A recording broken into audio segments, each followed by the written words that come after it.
puasa 9 hari pertama di bulan Zulhijjah. 9 hari pertama di bulan Zulhijjah. Saya akan jelaskan dulu, 10 hari pertama bulan Zulhijjah teman-teman, 10 hari pertama, tentu puasanya 9 hari ya.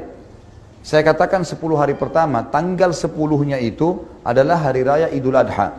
Hari raya Idul Adha. Jadi memang kita nggak boleh puasa di hari Idul Adha dan Idul Fitri.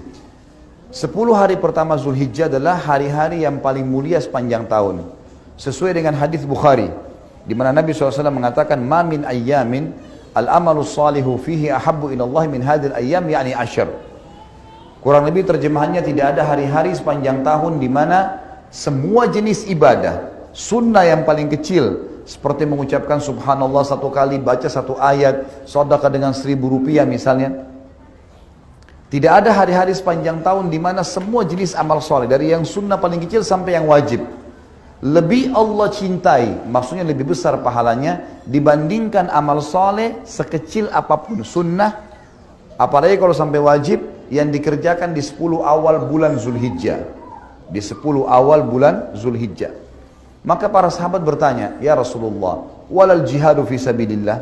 Wahai utusan Allah, jihad di jalan Allah, meninggalkan keluarga, meninggalkan pekerjaan, meninggalkan harta, meninggalkan anak-anak, bisa ditawan oleh musuh, bisa dibunuh.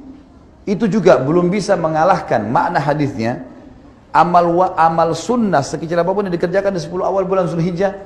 Jawaban baginda Nabi SAW, walal jihadu fisabilillah. Jihad pun di jalan Allah belum bisa mengalahkan amal yang dikerjakan walaupun sunnah yang kecil di 10 awal bulan Zulhijjah. Jihad belum bisa mengalahkan itu. Illa rajulun kharaja binafsi wa mali wa lam yarji bidzalika bi syai'.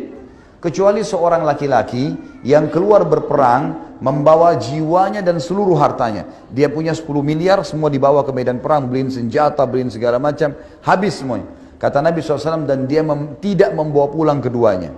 Dia mati syahid, semua hartanya habis diinfakkan, baru bisa menyamai amal sunnah sekecil apapun yang dikerjakan di 10 awal bulan Zulhijjah. 10 hari pertamanya teman-teman sekalian, lingkarin baik-baik di kalender. Ini hari-hari emas kita, mengalahkan pahala jihad. Bahkan lebih jauh daripada itu. Ulama tafsir pada saat menafsirkan surah Al-Fajr, kalau saya tidak salah surah nomor 79 dalam Al-Quran, ayat 1 sampai ayat 3 yang berbunyi, A'udzubillahi minasyaitonirrajim wal fajr walayalin ashr wasyaf'i wal watr. Saya langsung masuk ke tafsir, bukan terjemahan biasanya. Wal fajr, waw ini namanya waw kasam, waw sumpah. Allah yang maha pemurah dan maha tinggi tidak bersumpah dalam kitabnya Al-Quran kecuali yang datang setelah sumpah informasi penting. Seperti misalnya wal asr, demi waktu. Maka ini Allah bersumpah agar semua manusia memaksimalkan waktunya pada hal yang bermanfaat. Sama di sini wal fajr. Fajar adalah fajar, bahasa Indonesia, waktu subuh. Cuman yang perlu kita garis bawahi, di kata-kata fajar sama dengan di kata-kata asr tadi. Ada alif lamnya. Alif lam ini namanya dalam bahasa Arab alif lam mu'arraf. Alif lam yang memperkenalkan sesuatu. Jadi kalau Allah bilang wa asr, tidak mengatakan wa al asr, tidak ada alif lam, berarti waktu umum. Waktu apa ini? Tapi dengan adanya alif lam wal asr, berarti jelas maknanya waktu yang kalian sedang pakai di dunia. Sama di sini, fajr, waktu subuh. Kalau tidak pakai alif lam, subuh apa yang Allah mau ini? Ternyata Allah kasih alif lam, wa al-fajr. Dan ulama mengatakan dimaksud adalah subuh hari raya Idul Adha. Dan ini menandakan teman-teman disepakati oleh jumhur ulama, Idul Adha lebih afdal daripada Idul Fitri. Yang ramai di Indonesia apa? Idul Fitri. Padahal sebenarnya Idul Adha lebih afdal. Kenapa? Ada alasannya. Idul Fitri, habis sholat Idul Fitri kita nggak ada ibadah khusus. Yang mau silaturahim keluarga, mau tidur, mau rekreasi, tempat-tempat yang dihalalkan, itu boleh-boleh saja. Tapi habis sholat Idul Adha, kita punya ibadah apa? Kurban.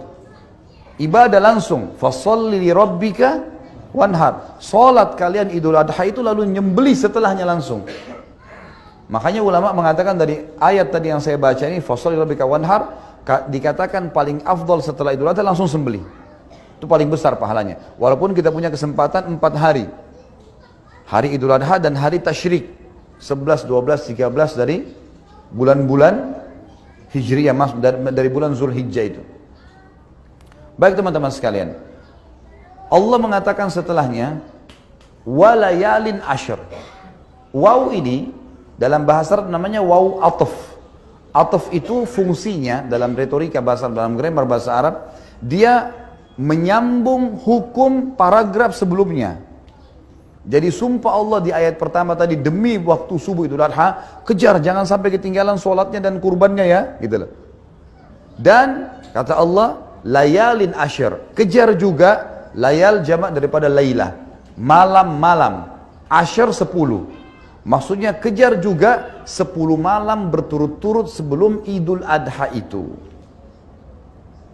Di sini teman-teman sekalian ada ulama tafsir yang mengatakan dari ayat ini bisa disimpulkan kalau 10 awal bulan Zulhijjah malam-malamnya menyaingi bahkan mengalahkan fadilah 10 akhir Ramadan.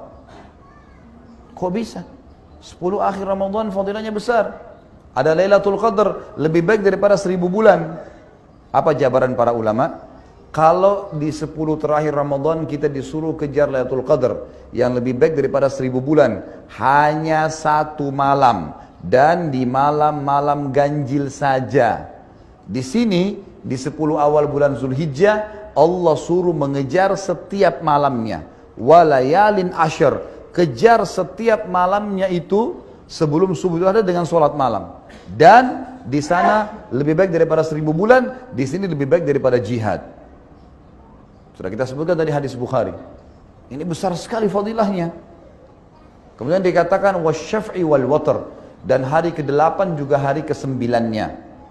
Baik, beranjak daripada panjang lebar tadi saya jelaskan hadis Bukhari, tafsir surah Al-Fajr. Bukhari tadi yang tentang masalah fadilah lebih afdal daripada jihad ya.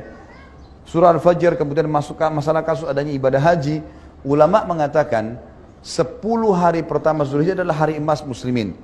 Dan 9 hari pertama sebelum Idul Adha dianjurkan siang harinya puasa sunnah.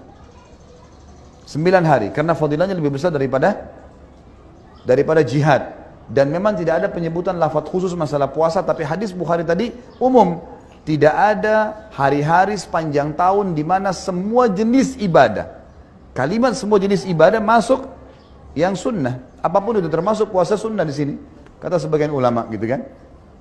Jadi di sini 9 hari. Kalau teman-teman nggak bisa puasa 9 hari, misal ada udzur dan seterusnya, maka minimal jangan kehilangan tanggal 9 yang dikenal dengan hari Arafah. 1 hari sebelum Idul Adha. Ya. Ini kata Nabi SAW dalam hadis Bukhari Muslim waktu ditanya tentang fadilah puasa Arafah, beliau mengatakan bisa mengampuni dosa-dosa setahun yang lalu dan setahun yang akan datang. Bonus dari kita diampuni dosa kita teman-teman 700 ya sekian hari, sekitar 720 atau 30 hari. Kalau kita gabung 365 hari kali 2, ya kan, 720 atau 30 hari kita diampuni dosanya setahun yang lalu dan setahun yang akan datang. Ini bukan hal yang ringan ya. Hanya dengan